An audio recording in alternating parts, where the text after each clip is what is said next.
I finally did it! After weeks of non-stop gaming, I completed Elden Ring. This game was big, perhaps a little too big, yet still, completing it was one of my proudest achievements in all of gaming. However, after neglecting my friends and family for weeks on end in pursuit of completion, I now had nobody to share my accomplishments with. So in an act of desperation, I called up the only person I knew would listen to me.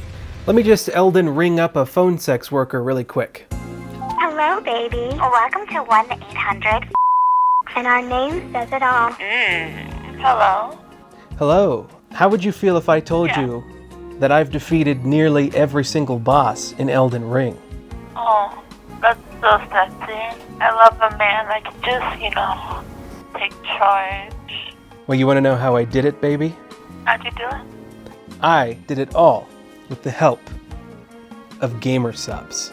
And if you use my code, you can get 10% off at checkout. Now tell me, Valerie, what would you do for some gamer subs? I'd love to while he plays Elden Ring for the second time. The whole time. Yeah, I like that. I think you would definitely need to wash your mouth out with some gamer subs after that. Now, I'm not going to beat around the bush. I'm just going to come right out and say it. Elden Ring is a fantastic game, but I do think that it's far too big for its own good, and we'll get into that later. It looks great, the gameplay is fantastic, and the RPG elements are very addicting. There's a reason I spent 75 hours in this game. I wanted to see every area, I wanted to demolish every boss, and I wanted to complete quests. Beautifully formed. Much like Aerosmith, I didn't want to miss a thing. This game also provides a pretty decent challenge where even defeating regular enemies can sometimes feel like a big accomplishment, especially if you do so without taking any damage. And then we get close. And he didn't even touch me. Like I guess every girl I ever met. Elden Ring is an amalgamation of every game FromSoft has made over the past decade, and it's a catalog of games that I just so happen to be very familiar with. And while Elden Ring does feel awfully familiar to a FromSoft veteran such as myself, there's still some new stuff to appreciate, like platforming, horse combat, and item crafting. But even with all of its new additions, Elden Ring does feel as though it's retreading old ground. It's got your classic Souls-like mechanics with your lighting of the bonfires, which serve as checkpoints and fast travel locations. You lose all of your currency on death, but you can go pick it back up, unless of course you die on your way there, in which case your runes are all gone forever, and your life is ruined.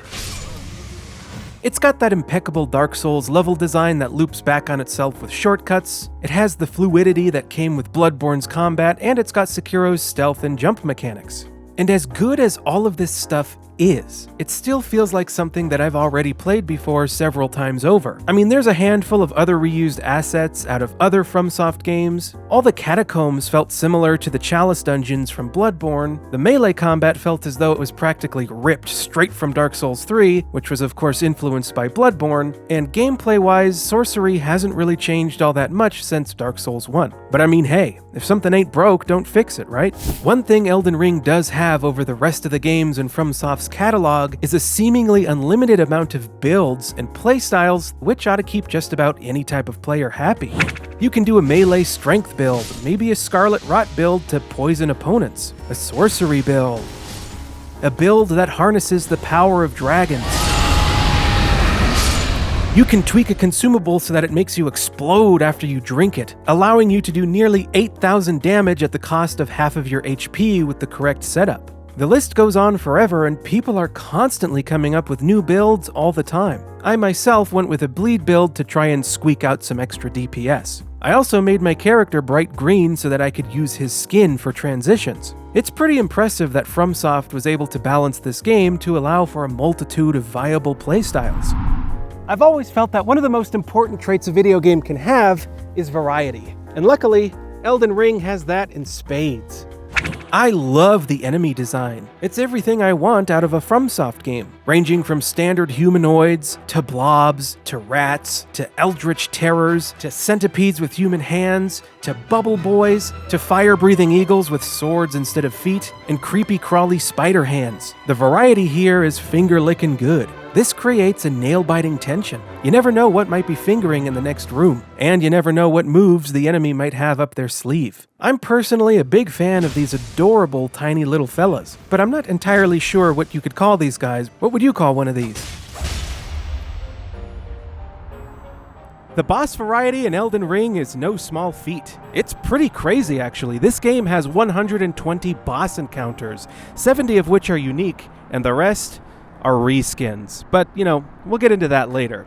It's tough, though, to put into words the vast assortment of bosses that Elden Ring has. So instead, what I did was I put it all into song.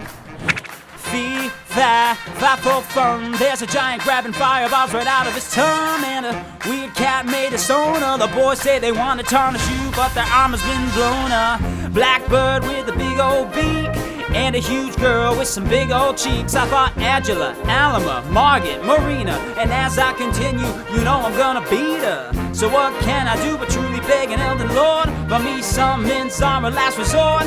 Don't even try, he's all wood and he dumps it. When he dies I'll hump it. A little bit of LORETTA on a horse, and then I killed a derelict, no remorse. And then I fought a red wolf on my steed, and then I took out Adan, watched him bleed. And then I murdered Godskins with my clone. I didn't murder Patches, what a groan. And then I battled Tibia off the land. A little bit of bleed kills any man.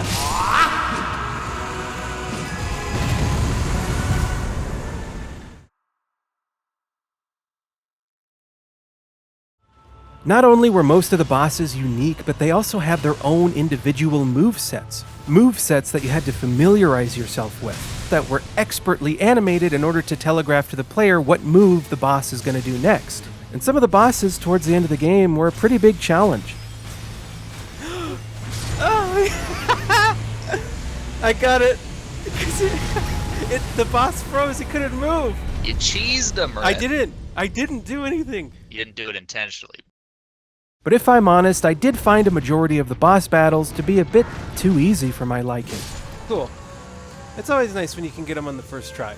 Now, to be clear, some of the fights were specifically made to be easy, which is all well and good. I feel as though some of these encounters, like Tibia's, are gimmies. Much like the woman on the other end of the phone here, fights like this only exist in order to fluff up your ego. They're relatively simple bosses that anyone can defeat so that lesser skilled players can develop a sense of confidence and find the strength to keep trucking. And that's honestly kind of awesome. While I don't find these battles engaging myself, it's exactly what people who aren't familiar with these types of games need. It shows them that they can beat this, that this game doesn't exist solely to demoralize them. And furthermore, you don't want all 120 bosses to be choke-slammingly difficult. My issue with these bosses being too easy has nothing at all to do with the boss design, but instead the open world design.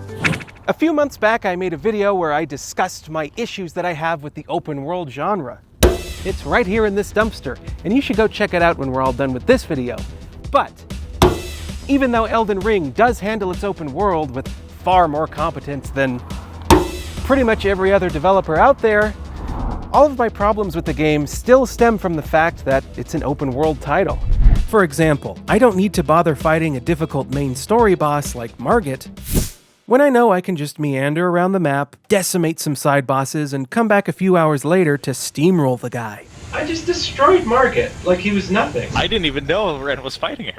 Sure, I could make the executive decision to dedicate the next 30 minutes or so to studying all of Margit's animations and memorizing the boss's every move, but completing side content first is a far more efficient use of my time. I mean, I'm going to be completing all of this content at some point anyhow, but while I'm at it, I would also be leveling up and obtaining weapons and upgrade materials, so why wouldn't I do it this way? Because of this, I was over-leveled for a majority of the game. Most bosses only took me somewhere between 1 to 3 attempts maximum, and I felt cheated out of an experience because of it. The bosses that I truly struggled with brought me great joy when I finally took them down. Yes!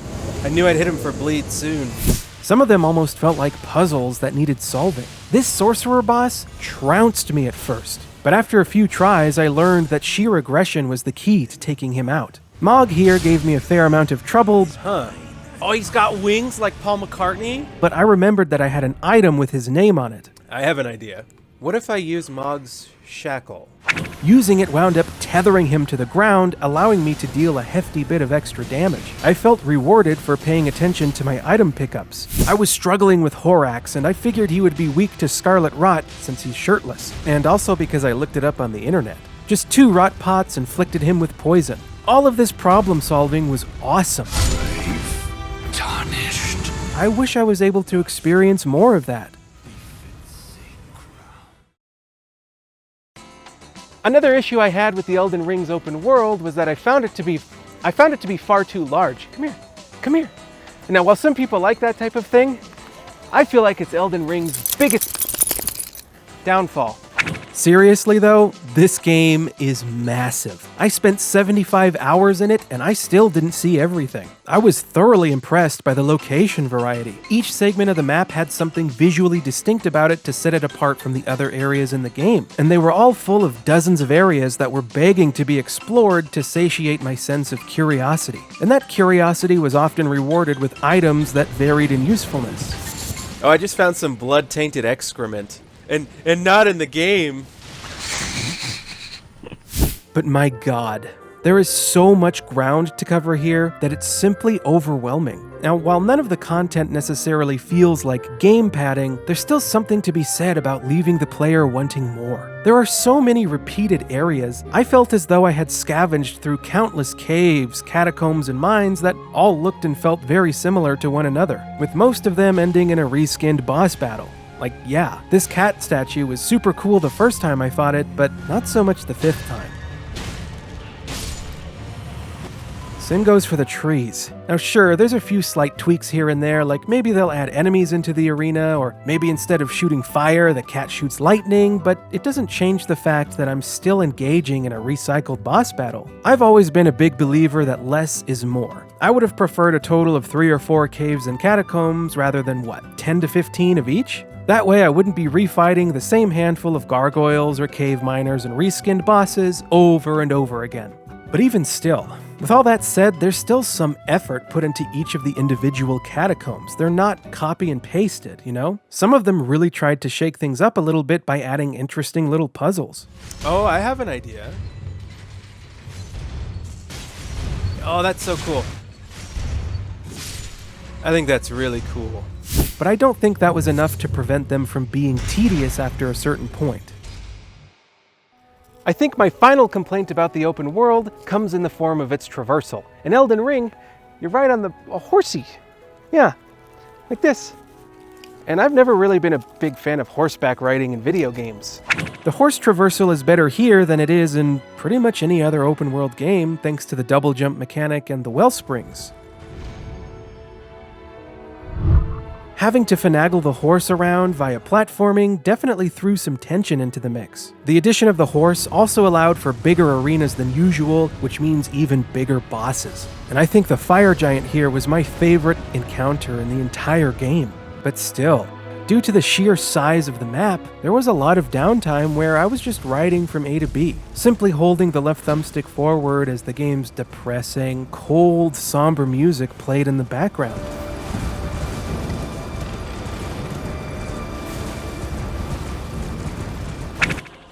Despite my issues with it, Elden Ring is practically a masterpiece. The game is impeccably well designed. It's one of the few truly complete and polished AAA experiences to release over the past, 5 years? I mean, this game is actually finished, which is a real shocker in today's day and age. It isn't a live service type deal where they trickle out content over the next year or so. No, this here is a polished 70+ hour experience. And I think everybody else in the AAA space should be taking notes. I just wish the game was smaller. If Elden Ring had been trimmed down, if the entire map was truncated with less repeated caves and catacombs, I would have loved it unconditionally. You are very warm. Due to Elden Ring's sheer girth, I got burnt out on it after about 40 hours. But somehow I was still sort of addicted to it. I kept coming back to it day after day, and I couldn't rest until I had completed the game. And that on its own is noteworthy. It is a pretty impressive feat, though, that my main complaint with the game is that there's too much content. While I didn't care for the open world, I loved the enemy design, combat, area variety, and boss battles. But that's all I gotta say about Elden Ring. It's been a while since I did a nice simple little video game review. I will say though, the next video I'm cooking up is going to be a little bit different, so stay tuned for that. Also, if you're new here, go check out the videos I did on both VR chat and rhythm games. Those are some of my best work, and I think you'll really enjoy those. Thank you. And I received a non-consensual lap dance from a demon woman. This is like... Put your hands down, boy. This ain't Bible study. Jesus Christ. And of course, I've got to thank my patrons. Every single dollar I get from the Patreon goes right back into the channel, meaning I get to call more phone sex workers, purchase more costumes, buy more props, and just generally take the channel in a bigger direction. As always, I'm very thankful to all these fine fellas for giving me their runes. But that does it for this video. I'll see you guys in the next one. Bye-bye. Bye, Mom. Bye.